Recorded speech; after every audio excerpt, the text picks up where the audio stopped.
मंगल भवन अमंगल हारी। प्रिय भक्तों, प्रेम से बोलो सियावर रामचंद्र की जय। भक्तों, पिछले एपिसोड में आपने सुना कि माता जानकी को पार्वती जी माता का आशीर्वाद तथा राजा जनक द्वारा मकसाला देखने के हेतु विश्वामित्र को श्री राम लक्ष्मण सहित बुलावा तथा उसी के आगे आज का वर्णन आप आगे सुने कि मकसाला का वर्णन कैसा है। बहुत ही अच्छा और सुंदर वर्णन है।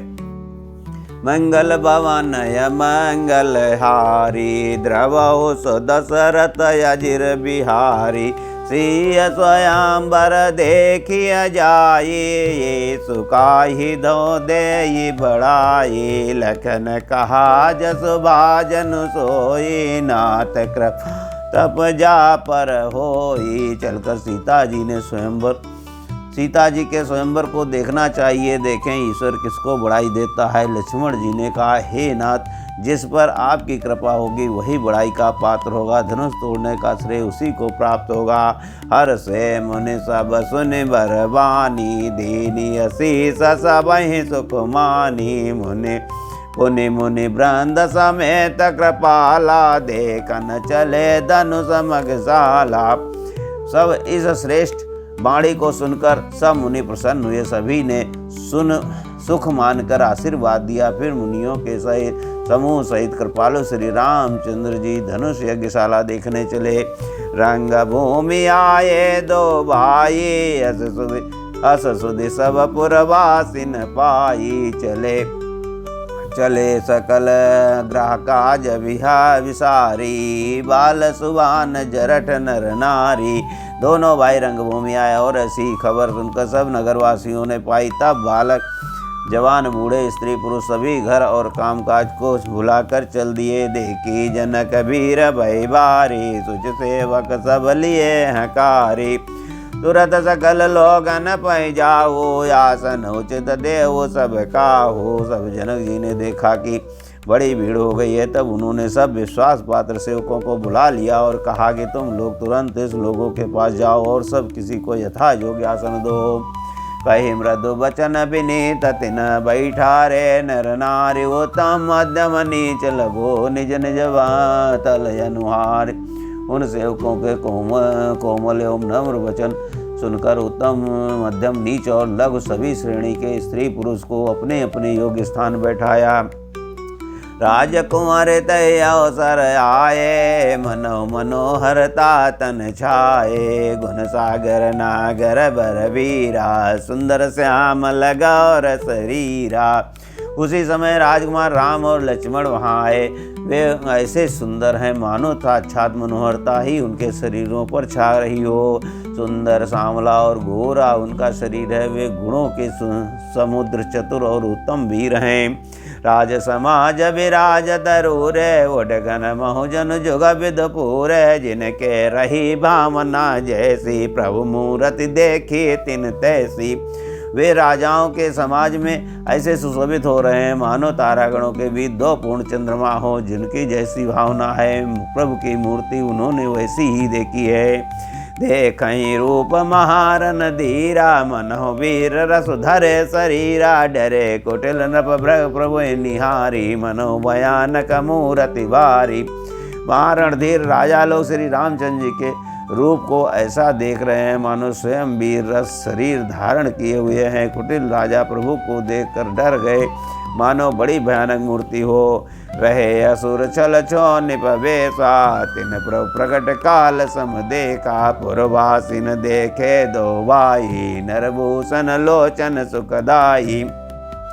छल से जो राक्षस वहाँ राजाओं के वेश में बैठे थे, उन्होंने प्रभु को प्रत्यक्ष काल के समान देखा। नगर वासियों ने दोनों भाइयों को मनुष्यों के भूषण रूप और नेत्रों को सुख देने वाला देखा।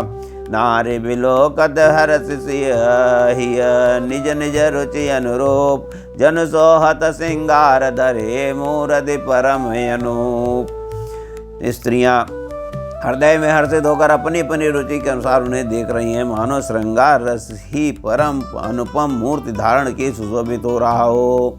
विदुषण प्रभु विराटमय दिशा बहुमुख कर पगलोचन सीसा जनक जाति लो कहीं कैसे सजन लगे प्रिय लागहीं जैसे। विद्वानों को प्रभु विराट रूप में दिखाई दिए जिनके बहुत से मुंह हाथ पैर नेत्र और सिर हैं। जनक जी के सजातीय कुटुंबी प्रभु को जिस तरह कैसे प्रिय रूप में देख रहे हैं जैसे सगे सज्जन संबंधी प्रिय लगते हैं। सहित विदेह बुल बिलो कहीं रानी शिशु सब प्रीति न जाति बखानी।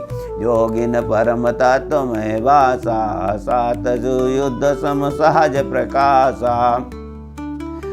जनक समेत रानियां उन्हें अपने बच्चों के समान देख रही हैं। उनकी प्रीति का वर्णन नहीं किया जा सकता। योगियों को वे शांत शुद्ध सम और स्वतः प्रकाश परम तत्व के रूप में देखते हैं।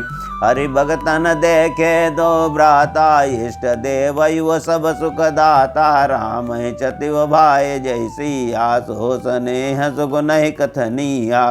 हरि भक्तों ने दोनों भाइयों को सब सुखों के देने वाले इस देव के समान देखा। सीता जी जिस भाव से श्री रामचंद्र जी को देख रही हैं वो स्नेह और सुख तो कहने में ही नहीं जाता। उर अनुभवत न कहे सकसो वो कवन प्रकार कहे कवि को वो यही विधि रहा जाहि जस भावो तही सम देखो कौशल रावो।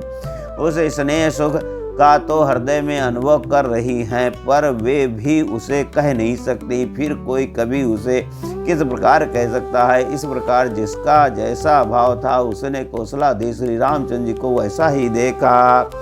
राजत राज समाज महो कौशल राज किशोर। सुंदर श्यामल गौर तन बेस बिलोचन चोर। सुंदर सांवले और गोरे शरीर वाले और विश्व भर के नेत्रों को चुराने वाले कौशलाधीश के कुमार राज समाज में सुशोभित हो रहे हैं। सहज मनोहर मूर्ति दो कोटि काम उपमा लघु सो। शरद चंदनेन्दक मुखनी के नीरज नयन भावती जी के। दोनों मूर्तियां स्वभाव से ही मन को हरने वाली हैं।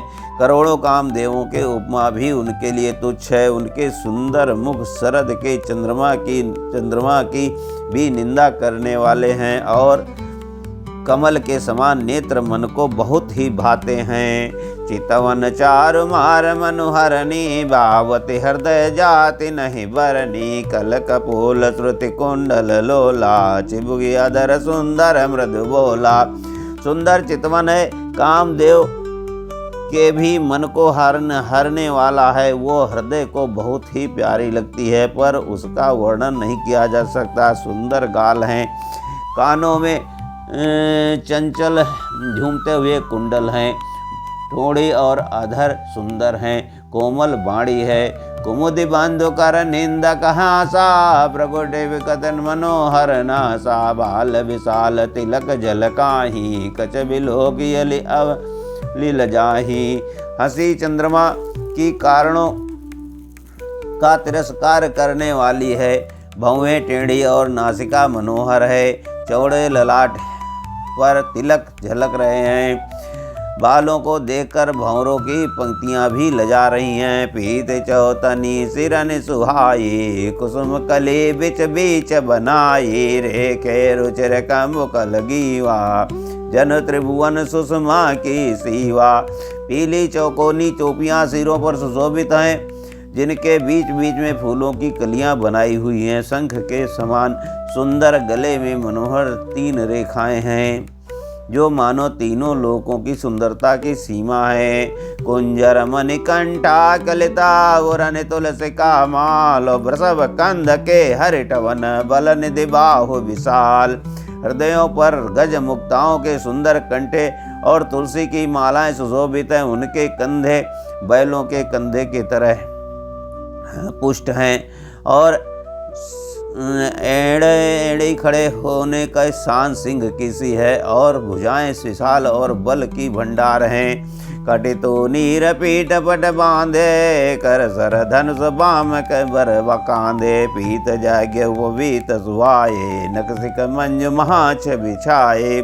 कमर में तरकस और पीताम्बर बांधे हैं, हाथों में बाण और बाएं सुंदर, कंधों पर धनुष और पीले युग पवित सुशोभित हैं। नख से लेकर शिखा तक सब अंग सुंदर हैं, उन पर महान शोभा छाई हुई है। देखि लोग सब भय सुखारे, एकटक लोचन चलत न तारे। हर से जनक देख दो भाई, मुनिपद कमल गहे तब जाई। उन्हें देखकर सब लोग सुखी हुए, नेत्र एकटक हैं और तारे पुतलियां भी नहीं चलते हैं। जनक जी दोनों भाइयों को देखकर हर्षित हुए, तब उन्होंने जाकर मुनि के चरण कमल पकड़ लिए। करे विनती निज कथा सुन सुनाई, रंगावन सब मुनि ने दिखाई। जहाँ जहाँ जाई कुंवर बर दो, तहाँ तहाँ चकित चितव सबको। विनती करके उनकी अपनी कथा सुनाई और मुनि को सारी रंगभूमि विशाला दिखलाई। मुनि के साथ दोनों श्रेष्ठ राजकुमार जहाँ जहाँ जाते हैं वहाँ वहाँ सब कोई आश्चर्यचकित ही देखने लगते हैं। निज निज रुख राम ही सब देखा, कहु न जान कछु मरम विषय का। बल रचना नृप नृप मुनि नृप सन कहवो, राजा मुदित महासुख लयो। सबने राम जी को अपनी अपनी ओर ही मुख किए हुए देखा, परंतु इसका कुछ भी विशेष रहस्य कोई नहीं जान सका। मुनि ने राजा से कहा, रंगभूमि की रचना बड़ी सुंदर है। विश्वामित्र जैसे निष्पर्श विरक्त और ज्ञानी मुनि ने रचना की प्रशंसा सुनकर राजा प्रसन्न हुए और उन्हें बड़ा सुख मिला। सब मंचन से मंच एक सुंदर विशद विशाल, मुनि समेत दो बंधु तहाँ बैठा रे महिपाल।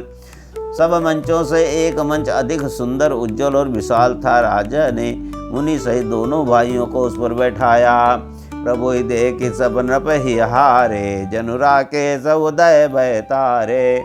हसी प्रीति सबके मन माही, राम चाव तो रब सकनाही। प्रभु को देखकर सब राजा हृदय में ऐसे हार गए जैसे पूर्ण चंद्रमा के उदय होने पर तारे प्रकाशहीन हो जाते हैं। सबके मन में ऐसा विश्वास हो गया कि श्री रामचंद्र जी धनुष को तोड़ेंगे, इसमें संदेह नहीं है। बिन भंजो भव धनुष में विशाला, मेली हसी राम बुरमाला। यस विचारे गमनो गर्भाई, जस प्रताप बल तेज गवाई। इधर उनके रूप को देखकर सबके मन में ये निश्चय हो गया है कि शिव जी के विशाल धनुष को जो संभव है न टूट सके, बिना तोड़े भी सीता जी श्री रामचंद्र जी के ही गले में जयमाल डालेंगी। अर्थात दोनों तरह से ही हमारी हार होगी और विजय चंद्रमा रामचंद्र जी के हाथ रहेगी। हे भाई, ऐसा विचार कर यश प्रताप बल और तेज गंवा कर अपने अपने घर चलो। बिहसे अपर वो पशु निबानी, ते अविवेक अंध अभिमानी। तोरे धनुष ब्याहु अवगाहा, बिनु तोरे को कुंवरी विवाह। दूसरे राजा तो अविवेक के अंधे हो रहे थे और अभिमानी थे। ये बात सुनकर बहुत हंसे। धनुष तोड़ने पर भी विवाह होना कठिन है, अर्थात सहज ही में हम जानकी जी को हाथ से जाने नहीं देंगे। फिर बिना तोड़े तो श्री राजकुमारी को ब्याह ही कौन सकता है।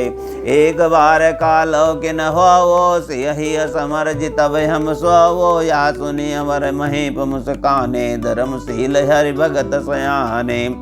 काल ही क्यों न हो, एक बार तो सीता जी के लिए उसे भी इस युद्ध में जीत लेंगे। ये घमंड की बात सुनकर दूसरे राजा जो धर्मात्मा हरि भक्त और सयाने थे मुस्कुराए।